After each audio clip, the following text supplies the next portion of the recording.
આપણે lion day ને દિવસે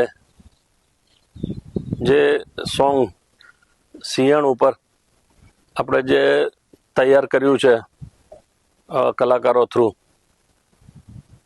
એ હું આપણા વડાપ્રધાન શ્રી નરેન્દ્ર મોદીજીને અર્પણ કરવા માગું છું. એ ઉપરાંત સર્વ લાયન પ્રેમીઓને કે જે આ સોંગથી પ્રેરણા લેશે અને હંમેશા માટે સિંહ ઉપર આવ્યું છે, પણ લાયન માટે આવ્યું છે, પણ સિંહણ માટે કોઈ દિવસ નથી આવ્યું. તો આ પહેલી વખત સિંહણ વિશેનો જે આપણે અભિગમ લીધો છે કે સિંહણ છે તો બચ્ચા આવે છે, સિંહ હોય છે તો એનું રક્ષણ થાય છે.